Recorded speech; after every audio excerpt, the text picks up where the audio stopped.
When you're 90, you stop worrying about cholesterol and start worrying about whether the television remote will survive another drop in the soup.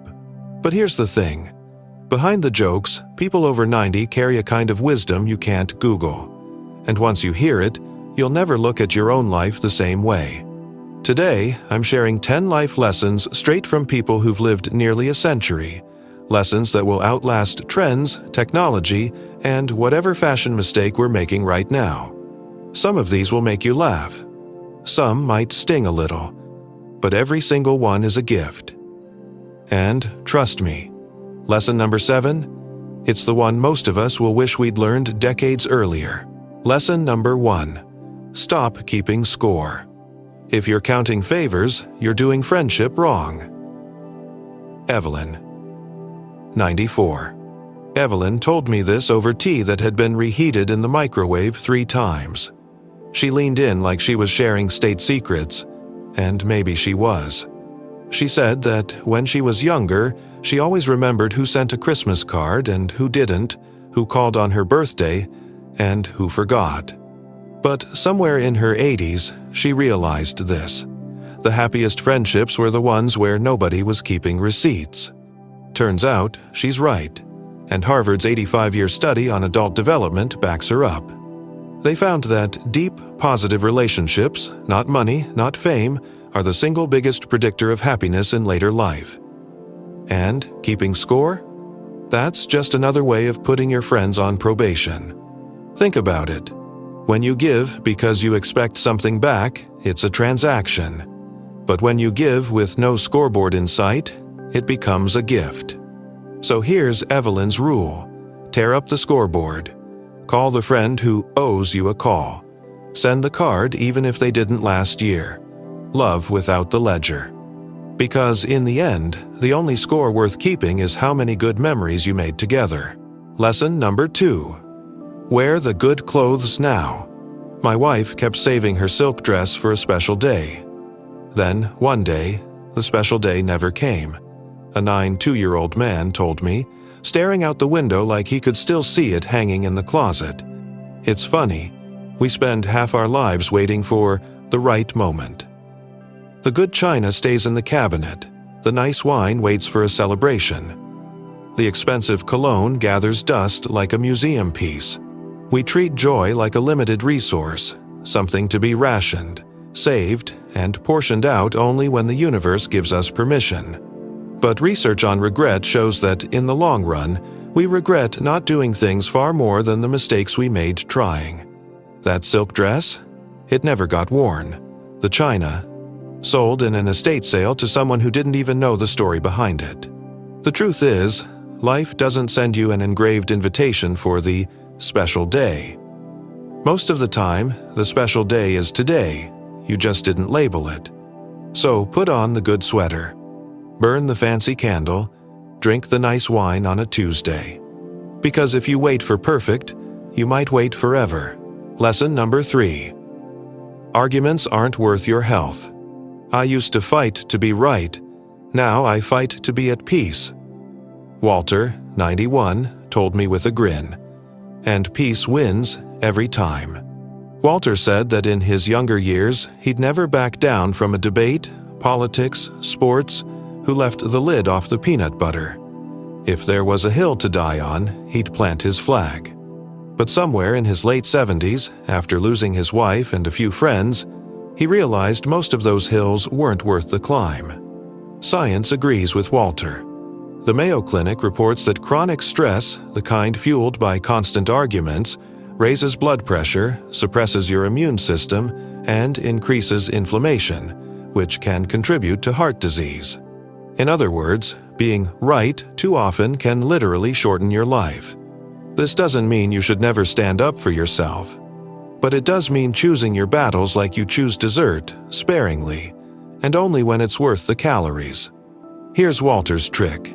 When someone says something you disagree with, ask yourself, will this matter in 5 years? If not, let it go. Smile, change the subject, and save your energy for the things that actually bring you joy. Because peace of mind isn't just priceless, it's also good medicine. Lesson number 4. Learn to enjoy your own company. If you can't enjoy a cup of coffee alone, you'll never enjoy it with anyone else, said Margaret, 93, stirring her tea slowly. Margaret told me that when her husband passed, she was terrified of the silence. No background chatter, no one asking where the car keys were, just her and the ticking clock. At first, it felt like loneliness, but over time, she realized it was actually something different: space. Researchers have found that intentional solitude, not isolation, but time you choose for yourself, can boost creativity, emotional balance, and self-awareness. In fact, people who regularly spend time alone often report a stronger sense of identity and independence. Margaret started small. Breakfast alone at a cafe, a walk in the park with just her thoughts, listening to old records without anyone to complain about the volume. Slowly, she stopped fearing her own company and started enjoying it. Her advice? Stop waiting for someone to join you before you do something nice. Take yourself to the movies. Cook your favorite meal, even if it's just for one. Sit on the porch and watch the sunset without checking your phone. Because if you can make friends with yourself, you'll never truly be alone. Lesson number 5. Forgive faster. Carrying a grudge at my age? Honey, I don't have that kind of storage space, laughed Clara, 92, as she waved her hand like she was shooing away a fly. Clara spent decades replaying old arguments in her head. The friend who didn't show up when she needed them, the brother who borrowed money and never paid it back, the neighbor who stole her parking spot. She thought holding on meant holding power. But here's what life taught her. Grudges don't punish the other person, they punish you. Johns Hopkins Medicine reports that forgiveness can lower stress, improve heart health, and even strengthen your immune system. In other words, letting go isn't just emotional, it's biological. Forgiveness doesn't mean you're saying what happened was okay. It means you're choosing not to let it live rent-free in your mind. Clara calls it emotional housekeeping. She decides what stays and what gets thrown out, and resentment always goes in the trash. Her trick? Picture the person who wronged you as a tiny paper boat. Place it on a river in your mind, and watch it float away until it disappears. Because life after 90 is too short for heavy luggage, especially the kind you pack yourself. Lesson number 6. Take more pictures with you in them. I have albums full of family vacations, and I'm not in half of them, sighed Helen, 94, flipping through a stack of worn photo albums. I was always the one behind the camera. Now it's like I was never there. Helen isn't alone. Many over 90 say they regret avoiding photos because they felt too old, too heavy, or not looking their best. But years later, they don't wish they were slimmer or younger. They just wish they'd been visible in the moments that mattered. Psychologists call photos memory anchors. Seeing yourself in them helps you recall not just the event, but the feelings, the laughter, the smells, the conversations. Without you in the frame, your story slowly fades from the family's visual history. And no, nobody in 2075 is going to care that your hair was messy or your shirt didn't match. They'll care that you were there, smiling, living, loving. So take the selfie. Hand someone your phone. Jump into the group shot, even if it feels awkward. One day, those pictures will be worth more than anything else in the room. Because the truth is, memories fade, but photos keep you from disappearing entirely. Lesson number 7. Stop postponing joy. We thought we'd travel when we retired. Then my knees retired before I did, chuckled George, 93, with a half-smile that carried a little sadness. George and his wife spent decades talking about the trips they'd take someday. Italy, Alaska, maybe even a cruise around the world. But someday always got postponed. After the kids grew up, after the mortgage was paid, after they felt more ready.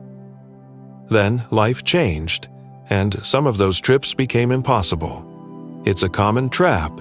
We treat joy like dessert, something you only get after all the real work is done. But positive psychology research shows that anticipating joy can bring just as much happiness as the joy itself. In other words, the trip on the calendar is already giving your brain a boost, so why keep the calendar empty? Joy doesn't have to mean expensive vacations.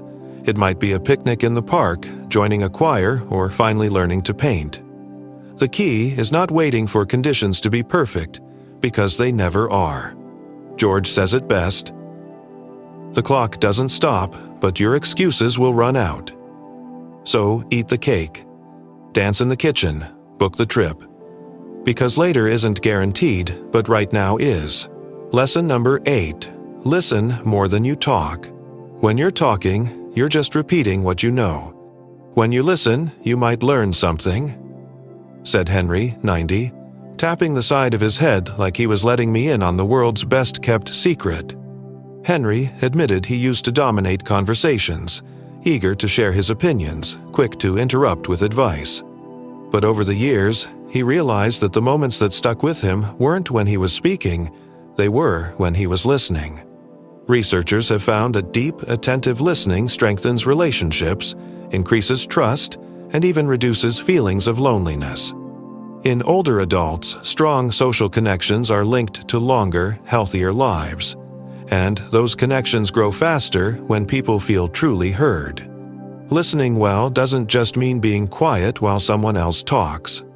It means leaning in, making eye contact, asking thoughtful questions, and resisting the urge to plan your next sentence while they're still speaking. Henry calls it collecting stories instead of broadcasting my own. And the beautiful thing is, when you listen deeply, people often listen back. So, next time you're in a conversation, try giving the other person the gift of full attention. Because sometimes, the most powerful thing you can say is nothing at all. Lesson number 9. Take care of your body like it's the only one you've got. I treated my body like a rental car in my 20s, laughed Ruth, 91. I drove it hard, skipped the maintenance, and figured I could trade it in later. Turns out, no trade-ins. Ruth's right. We only get one body, and it has to last the whole trip. The good news? You don't need to run marathons or live on kale smoothies to keep it running well into your later years. Centenarian studies, including research from Blue Zones, show that daily, moderate movement is far more important than extreme exercise. Walking, gardening, dancing in the kitchen all keep muscles strong, joints flexible, and mood lifted. Add in a balanced diet rich in whole foods, enough sleep, and regular checkups, and you've built a foundation for decades of vitality.